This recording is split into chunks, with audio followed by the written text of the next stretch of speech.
Charles Dickens, who I think it's fair to say knew a thing or two about writing and telling stories, famously called the parable of the prodigal son the greatest short story ever written. It's hard to argue against that assertion. But while this familiar story is known as the parable of the prodigal son, that title gives one character more cred than all the others. For the compassionate father has two sons, and Jesus uses each of them to tell his disciples and us something about the Father from whom he has come. Our lectionary doesn't help us much here, presenting us with the parable out of its fuller context, in which it is the final act in a three-act play of interconnected stories about things lost and found. Lost sheep, lost coins, lost sons. For both sons are lost in some way, the younger in his waywardness and the elder in his pettiness and resentment. We hear the parable in Luke's Gospel from the perspective of the younger son, but I wonder what it might have sounded like from the perspective of the eldest. Maybe it might have sounded something like this. That day, when my younger brother told me what he was thinking about doing, I could already see it in his eyes that he was already going away. When he actually asked our father for his inheritance, I knew he had already left. It pained me to watch our father wordlessly divide up what rightfully would have been my brother's share and give it to him. While I held my tongue, everything inside me silently groaned, "Please, don't do this." A few days later, he did. I came back from the fields and washed the dust off my feet. When I sat down to table, I saw my father sitting in his usual place opposite my mother, who just looked at me and shook her head. To her right, an empty chair. There was none of our usual table talk that supper time, only shared looks and choked back words, only sadness, only hurt, and for me, only resentment. In the morning, I passed that empty chair on my way out of the house, as I would do for too many mornings, each time catching my father's eye, also catching the same empty space. Whereas my temperament grew more and more bitter, my father's countenance only grew more despondent, as if his bones were withering away. Each week our mother insisted on setting a place at the Sabbath table for my wayward brother, just in case he returned. "Why do you keep doing that?" I said impatiently one time. "You know he's not coming back." I regretted my words as soon as I opened my mouth. But there they were, hanging in the air as she was lighting the Shabbat candles. My father looked at me and then to the empty chair. He said something quietly then. I thought I heard him say, "I miss the shape of him." Every day, throughout the day, he would scan the horizon for that remembered shape, wrinkled hand shielding aging eyes, peering off into the prodigal distance, from the first faint rays of dawn to the last indigo moments of twilight, until that day when I was returning from yet another day of slaving in the field and could hear shouts and music and the sounds of dancing coming from the house. "What in the world is happening?" I asked one of the field workers. "Your brother has come home," he replied, "and your father has made a celebration because he's got him back safe and sound." A celebration, I thought to myself. How does he deserve a celebration when it has been me slaving in the fields and watching our parents grieve and waste away? The coals of resentment I had been harboring in my heart burst into flame then. I became angry and refused to go inside and sit at the table with my family. To be fair to the eldest son, though, he did not get to see what we do. His compassionate father running to his repentant brother while he was still yet at a distance, the unbridled forgiveness that came before apology and celebration. All he had was all those weeks and months of watching his parents waiting on an empty chair and looking out over an empty horizon, hungering for reconciliation, and never giving up on the return of the prodigal son. This parable turns on that one word, prodigal, meaning on the one hand spending money or resources freely and recklessly, wastefully extravagant, something we see in the prodigal son's leaving for a distant country where he squandered everything he had been given.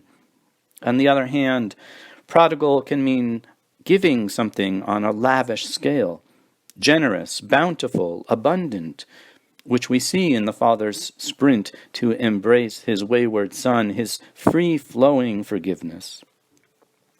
Before the footsore and heartbroken son can fully apologize, the father is already putting a robe, the very best one, over his son's shoulders, slipping a ring on his finger and preparing the best homecoming meal ever. By the first century standards of the elder brother's world, his father's lavish act of forgiveness made no sense. By the standards of our 21st century world, it still makes no sense. Just as the elder brother struggled to understand forgiveness so long ago, we continue to misunderstand it today. We think we know what forgiveness is and what it looks like. We say we cannot forgive and forget. We say that forgiveness is condoning bad behavior. We say that forgiveness is giving in. We say that we'll consider forgiving if only our offender shows some remorse. If only they would apologize, we say. Well, maybe then we might consider forgiving them. And while there is so much to say about forgiveness, I thought I might focus this morning on that tricky little word hiding right in the middle of our parable, not forgiveness, but apology. And not through the eye of either brother or their father or their mother, but from the supporting character who is so quiet in this parable we might not even think to notice, the empty chair at the family's table. There is, in fact, a long tradition of telling stories about empty chairs. One medieval legend, for example, tells of Jesus and his disciples gathered in heaven, where they decide to reenact the Last Supper. The disciples all took their places at the table, and then they waited, and they waited while one chair remained empty. Finally, Judas walked in, and even before there could be an apology, Jesus went to him and greeted him warmly, saying, "Welcome, welcome, my brother. We have been waiting for you."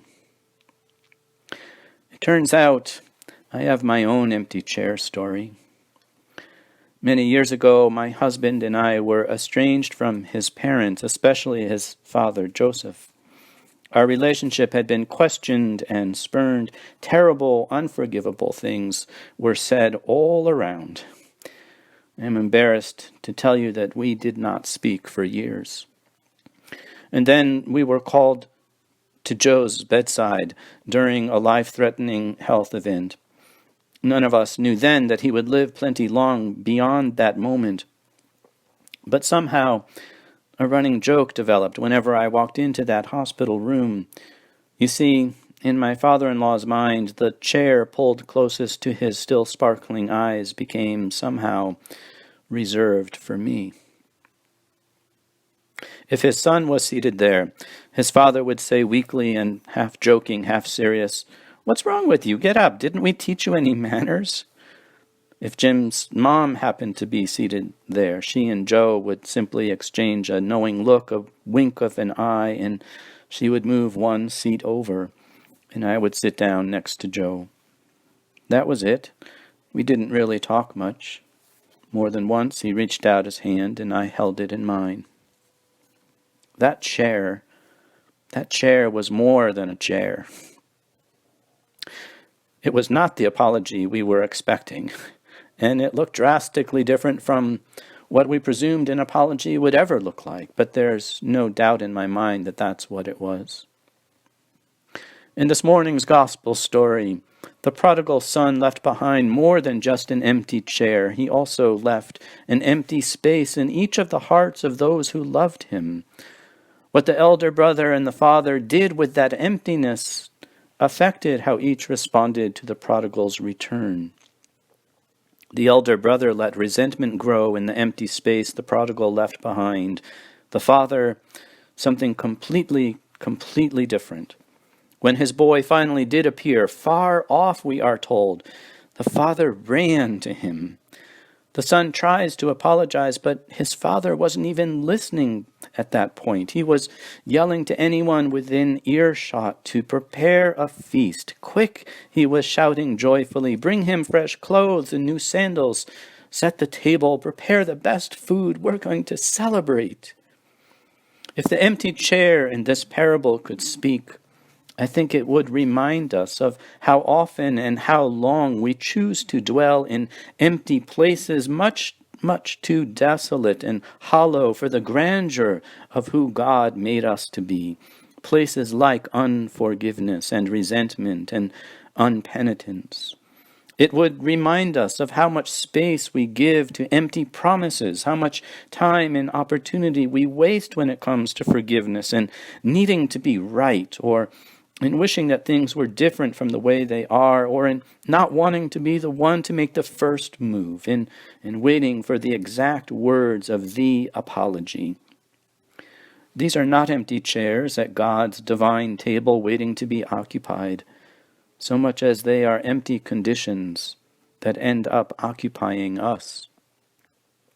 Meanwhile, and all the while, the empty chair at God's table steadfastly waits, ready for us to come to ourselves and get out of our own way and take our seat.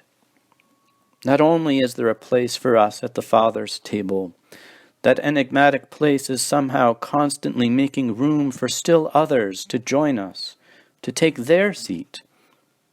Because while ultimately forgiveness is up to each one of us as individuals, it is not a table for one. There's no such thing as a waiting list at God's table. There is always room for one more. The table of forgiveness is always set for a feast. Everything is ready for us to take our seat. And before we even get to the table, the Father has seen us from a distance and is already running towards us with compassion. Amen.